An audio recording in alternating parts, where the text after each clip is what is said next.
Hi guys, let's talk about one of the least talked about things regarding lifting and regarding health in general of your spinal vertebrae, and it is core bracing. Okay, so core bracing is generally it's kind of creating a sheath, a layer of muscle around your spine so as to protect it when you are doing certain things, when you're lifting heavy or when you are loading that spine with certain movements. So usually the problems that we face since we start our journey of physical training is that we are told to work the abs externally, the rectus abdominis, the obliques, side bends or crunch or leg raises. Hardly anyone talks about the inner core. The inner core, as I talked in my earlier video of the core. The inner core is specifically there to protect your spine. You see, we have bone from here to here. We have ribs. We have the pelvic bone. But here, there's only one spinal vertebrae, right? So, if you're loading the entire body, the upper spine can be locked, throughout with the bony structure of the ribs. The lower part of the body can be locked with your femur, your quads, bones of the legs, and the pelvis. But who is going to protect the midsection? Right from the last rib to the pelvis. So it's all muscle. So that is why it is very important that we talk about core strength, core strength, core strength. Even though from head to toe, from head to your center, center of the pelvic girdle is your core. But then if you're loading it, this region, the midsection from the lower rib to your pelvic floor, has to be very strong and should protect your spine. Otherwise we see a lot of slip disc injuries, we see a lot of back pain, a lot of problems of hernia, of abdominal as well. So that is why core bracing is very important.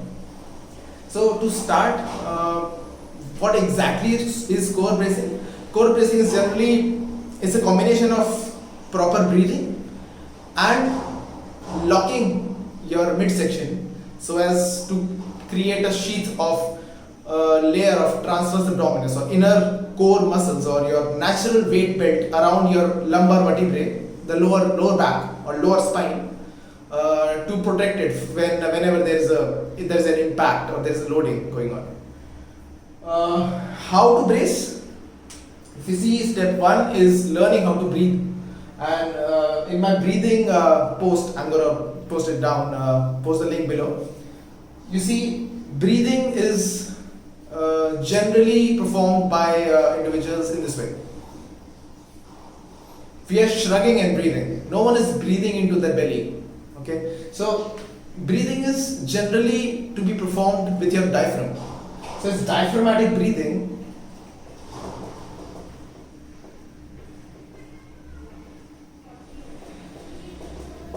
So if this is the diaphragm, when you're breathing, this should expand and should fill your belly with air. And once this is full, ideally 60% or 2/3 is down, 70%, and then the rest of it is filled in the chest or the upper sternum. So if you place one palm on your lower belly, one on your chest, and you take a breath, majority should fill your belly and the remaining should fill your chest. And there's no way you're going to shrug up. So if I'm doing that consciously, I'm not shrugging and breathing. So that is how I'm digging in that particular pattern of breathing, that correct pattern of breathing. This is step 1, and it is analogous to filling a balloon. Okay, so if you're filling a balloon, you don't see the balloon expanding from only one region. Okay, so similarly, you don't separate your front and the back. So if you're breathing, it's 360 degrees. It's not just bringing your belly forward or your chest forward. It's throughout the entire 360 degree circumferential breath. So when you're breathing, this is getting filled. It's from all sides. Okay, so it's from the back, sides, front. And the simple cue to check this particular pattern is to place your hands on the side of your belly and then take a deep breath. And you should instantly feel your hands, your palms expanding from all sides. If not, then you have to relax and take better, breath. You have to breathe deeper so that your entire sternum is filled. You're not just breathing into your belly, you're breathing into your sides and breathing into your lower back. Similarly, you're breathing into your chest and your upper back as well and your sides. So once this is done, we have to now brace. So it's breathing and locking. That is your brace. Breathe, lock is equal to brace. So that is what I've shown here. It's a simple image where, as I mentioned earlier, we are safe here. Not to mention that we have to strengthen our upper backs, we have to strengthen our upper core, and we have to strengthen our glutes and our legs as well. But there is bone. So we are still safer than what we are in this region, from the lower rib to the pelvis. And that is where midsection strength is of utmost importance. And that is where your core brace will help you lock in the entire body, make it tight, and let the load come, and you can lift it or you can do whatever you want. So if you see, you take a deep diaphragmatic breath, you fill in your sternum, 360 degrees all around. So if you see, this will try and push your entire sternum out, and the inner core or the transverse abdominis will try and push against and will expand and fill, and then will surround the spine and lock it in. Now it has nowhere to go. If it's not, then you load it. Let's say if you're squatting with a heavy load on your back and your core is braced and your transverse or your inner core is loose, then your spine is wobbly, and then there is a huge chance that a slip disc happens or spine breaks or some sprain happens. So that is the reason it is very safe to brace the core. Okay, so this way you are tightening the entire body. So it's 360 degree breath and lock, and that is what your brace is. Now, how to practice the brace before you lift heavy? You can practice using your, as I mentioned, your hands to lock in your breathing. With bands, you can tie a band around your waist, and then see if and you take a deep breath and see that the entire loop of the band is getting expanded 360 degrees. And finally, you can use a weight belt to really dial in that pattern of core bracing, even with lighter weights, so that you can feel that the belt is pushing against your belly from all sides. If not, then you have to relax, again take a deep breath and fill your entire sternum. So these are the three basic ways that you can ingrain that core bracing pattern. So when you're squatting, the load is on your back. Then you brace the core and then you go down and lift it up. The entire motion of going down and up, in that entire motion, the core remains braced. Nowhere you're gonna push the air out or exhale. It's locking in.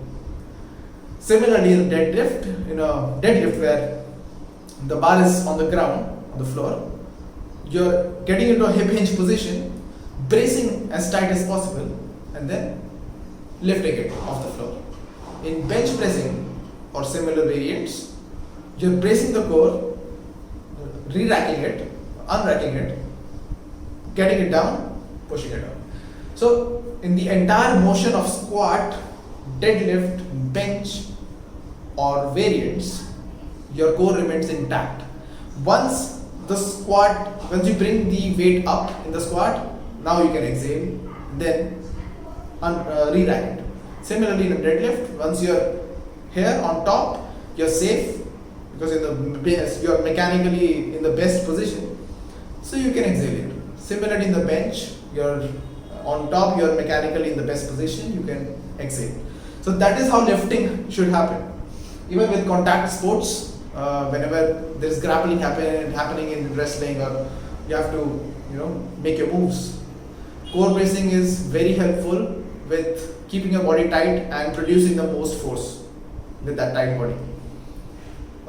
And that is the sole reason I recommend that core training has to be very holistic and doesn't have to be limited to only the rectus abdominis or obliques or maybe some back extensions, because your inner core should know how to really contract and expand and really help your spine stay intact. And how can we do that? By resisting movements. So anti-type movements, all anti-extensions, planks and variants, anti-rotations, band holds, one-arm planks, so many. Anti-lateral flexions, those that resist bending. Anti-flexions, those that resist flexing, are the core, should be the core of your core training.